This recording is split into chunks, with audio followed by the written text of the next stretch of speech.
Le diabète est un problème de santé publique. Quand les professionnels de santé qualifient une affection de problème de santé publique, ça veut dire que cette affection répond à 3 critères. C'est une affection qui est fréquente, c'est une affection qui est grave et c'est une affection qui est coûteuse. S'agissant de la fréquence, le professeur Ley vous en a largement parlé. Il a dit le diabète est une pandémie. Ça veut dire que c'est une affection qui concerne le monde entier. Je vais rajouter le terme d'épidémie. C'est la première fois qu'on utilise ce terme d'épidémie qui, à la base, est consacré aux maladies aiguës, aux maladies transmissibles. C'est la première fois qu'on l'utilise pour une maladie chronique qui ne se transmet pas, qui n'est pas contagieuse, mais dont l'ascension fulgurante fait qu'on est obligé de parler d'une épidémie mondiale. Et malheureusement, comme le professeur Sley l'a expliqué, c'est dans nos pays où les ressources sont encore limitées, où nous sommes encore confrontés au lourd fardeau des maladies aiguës, que ce diabète va le plus progresser. Pour ce qui est de la gravité est liée au risque de complications. Les complications, vous en avez tous entendu parler. Ce sont les complications aiguës, les comas diabétiques. On parle tout le temps de coma diabétique. Les infections, parce que le diabète ayant un taux de sucre qui est élevé dans son sang, ceci favorise les infections et ces infections sont encore plus graves. Mais c'est surtout les complications chroniques de la maladie qui peuvent évoluer à bas bruit et qui vont atteindre plusieurs organes dans le corps. Bayuma a cité les yeux, ce qu'on appelle la rétinopathie diabétique, qui peut aboutir à la cécité.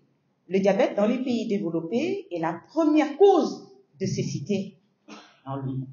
Dans nos pays, ça vient en deuxième position après certaines maladies infectieuses qui affectent l'œil. Et ça peut affecter aussi le rein. Première cause d'insuffisance rénale. Vous avez vu vous-même le nombre de diabétiques. Si vous allez dans un centre où on prend en charge des insuffisants rénaux, où on pratique la dialyse, vous verrez que le plus grand nombre de patients souffrent d'un diabète ou d'une hypertension artérielle. Ce sont les deux maladies qui sont les plus pourvoyeuses d'insuffisance rénale. Et ça peut atteindre également le cœur. Donc, on dit, il a fait un arrêt cardiaque, et vous l'entendez souvent, décès brutalement, il est décédé brutalement, ou elle est décédée brutalement d'un arrêt cardiaque, un infarctus du myocarde en termes médicaux. Ça peut affecter le cerveau, ça peut donner des AVC, ça peut affecter les vaisseaux de manière générale, et particulièrement les artères des membres inférieurs. Ça donne ce qu'on appelle en termes médicaux l'artériopathie oblitérante. Ça veut dire que les vaisseaux se bouchent de telle sorte que la circulation étant limitée, quand le sujet se blesse, cette blessure tarde à guérir et ça peut conduire aux amputations. Et je peux vous dire d'emblée que le diabète est la première cause d'amputation non traumatique des membres inférieurs. Il y a quelques années, au Sénégal, on a fait une étude sur l'ensemble, les principales structures chirurgicales qui pratiquaient les amputations au Sénégal. 70% de ces amputations non traumatiques avaient pour cause un diabète. Et c'était pour la plupart, pour les 3/4 des amputations majeures, ça veut dire des amputations de jambes ou de cuisses. Et enfin, le dernier critère, c'est une maladie coûteuse. Ça, les diabétiques s'en plaignent souvent et à juste titre. Pour revenir à l'exemple des amputations, il y a quelques années, nous avons évalué le coût de ces amputations au Sénégal et ce coût s'élevait à 1,6 million de francs CFA en dehors, et ceci ne prenait pas en compte l'appareillage orthopédique. Donc, pour vous dire qu'au Mali, par exemple, on a estimé le coût de la prise en charge du diabète pour les ménages, et ce coût était estimé à 40% du budget d'un ménage. Donc, c'était le coût pour l'achat des médicaments, de l'insuline en particulier, le coût pour les examens de contrôle, pour le suivi, pour les consultations. Donc, c'est un coût qui est extrêmement élevé pour les patients, sans compter que pour les grandes familles, pour avoir un régime alimentaire adapté, ça représente également un coût supplémentaire. Donc, tout ceci fait que le diabète a un impact très, très important sur les individus.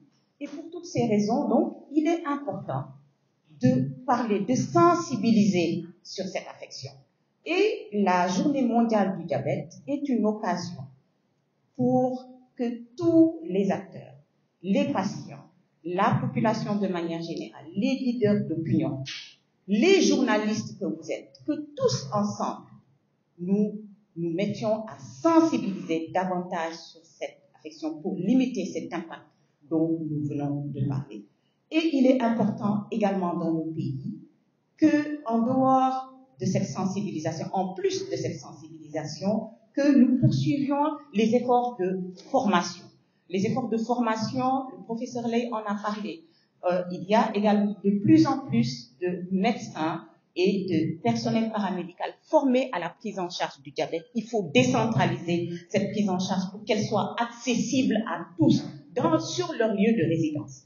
Il faut également innover. Il faut que nous mettions l'accent sur la prévention en prenant l'opportunité de toutes ces nouvelles technologies de l'information et de la communication pour pouvoir innover, trouver des solutions innovantes à la progression de cette pandémie, de cette épidémie de diabète. Sachant qu'il est important de le souligner ici, quand on lutte contre le diabète, on lutte également contre les autres affections telles que l'obésité, telles que l'hypertension artérielle, telles que l'excès de cholestérol. Et si on mène toutes ces actions de manière synergique, tous ensemble, en partenariat main dans la main, nous arriverons très certainement à limiter les dégâts de cette affection.